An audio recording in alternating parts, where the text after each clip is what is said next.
Bonjour et bienvenue dans cette nouvelle vidéo, Philippe de l'Atelier Entreprise. Alors aujourd'hui on se retrouve pour évoquer la fixation de votre prix de vente. On est au démarrage d'une activité, on a souvent tendance à favoriser une politique de prix bas, on essaye de casser les prix pour essayer de rentrer un maximum de clients et on fonctionne tous de la même manière lorsqu'on lance sa première activité. Donc on va essayer de réfléchir ensemble si le positionnement est pertinent. Ou bien si vous avez bien évidemment travaillé sur votre compte d'exploitation pour valider que le prix bas que vous proposez soit bien cohérent et que vous ne soyez pas dans une vente à perte, puisque aller recruter des clients qui ne vous rapportent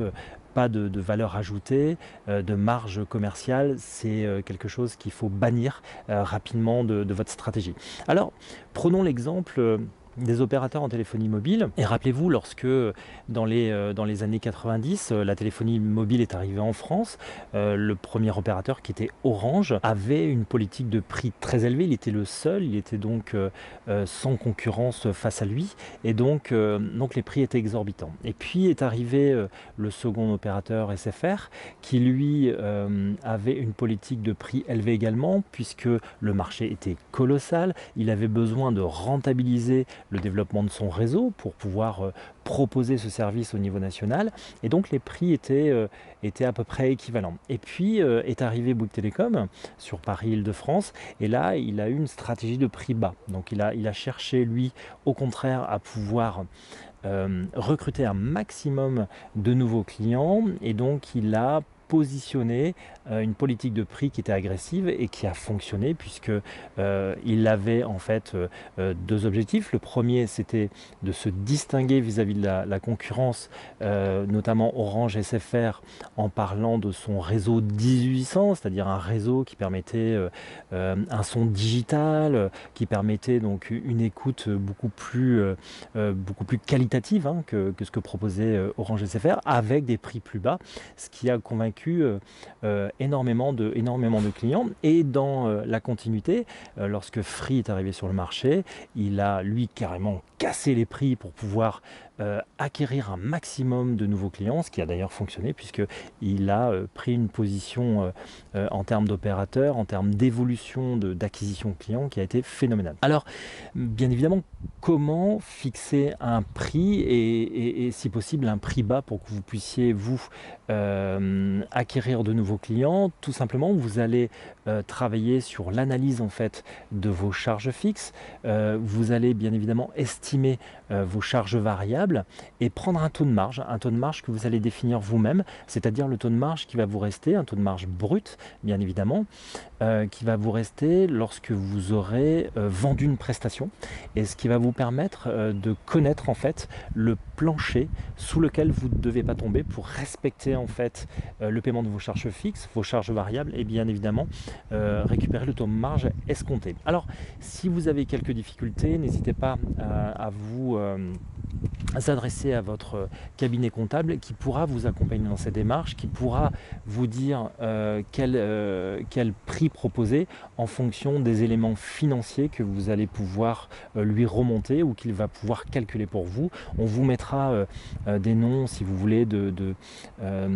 plateformes qui vous permettent d'être mis en relation avec un expert comptable si ce n'est pas le cas. Je pense notamment à Fiseo.fr ou bien cabinetcomptable.eu. Je crois que c'est cabinet-comptable.eu, mais on vous mettra les liens sous cette vidéo pour vous permettre de trouver un expert comptable si ce n'est pas le cas. Donc vous avez le choix bien évidemment lorsque vous avez fixé votre taux de marge, lorsque vous avez défini la rentabilité que vous souhaitez obtenir après la vente de vos produits ou services. Vous allez définir votre stratégie de politique de prix. Alors soit vous pouvez casser les prix en respectant bien évidemment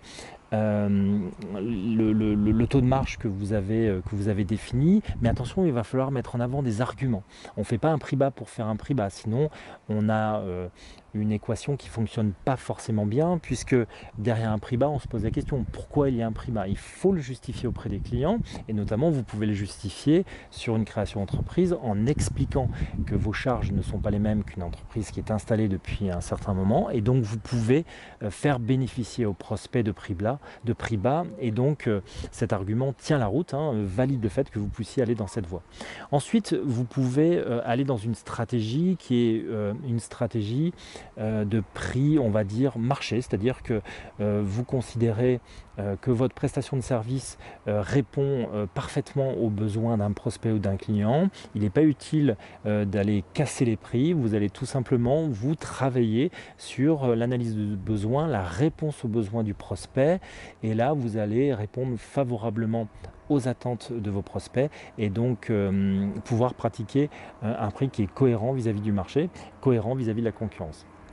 Et puis maintenant, vous avez un positionnement haut de gamme qui vous permet de faire des prix élevés, où là, vous proposez une prestation de service ou bien un produit qui a forte valeur ajoutée, qui vous permet justement de justifier d'une politique de prix élevée, parce que vous avez quelque chose à apporter du haut de gamme, quelque chose qui n'existe pas sur le marché, et ça rejoint en fait l'exemple de départ où lorsqu'Orange est arrivé sur le marché de la téléphonie mobile, ça n'existait pas, ça répondait à un besoin, et bien évidemment les prix étaient très élevés.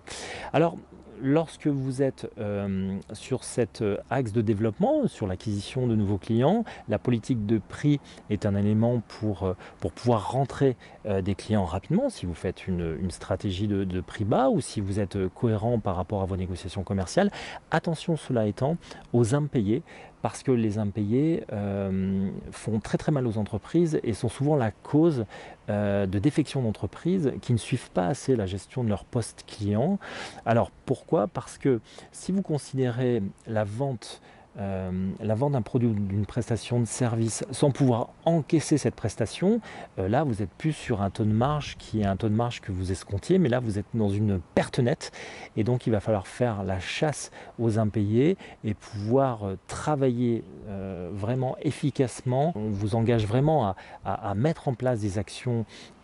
téléphoniques de télémarketing pour pouvoir accompagner la collecte du cash, parce que le cash c'est important, il faut respecter le fonds de roulement de l'entreprise, et pour respecter le fonds de roulement de l'entreprise, il faut travailler sur un processus, une méthode qui vous permette de pouvoir bannir ces impayés. On vous mettra d'ailleurs une méthode qui est aujourd'hui en train d'être travaillée par un consultant qui est justement spécialisé dans la gestion des impayés, et il va nous accompagner sur la mise en place d'une méthode pour pouvoir vous aider justement si vous êtes concerné par la gestion des impayés. Voilà pour cette nouvelle vidéo. On vous retrouve très très rapidement pour une nouvelle vidéo qui va parler de la promotion, comment vous promouvoir pour aller justement trouver vos nouveaux clients, puisque le nerf de la guerre, on le sait, lorsque vous démarrez une activité, c'est vraiment de rentrer des clients pour pouvoir prospérer et développer votre activité. Voilà, merci et à bientôt.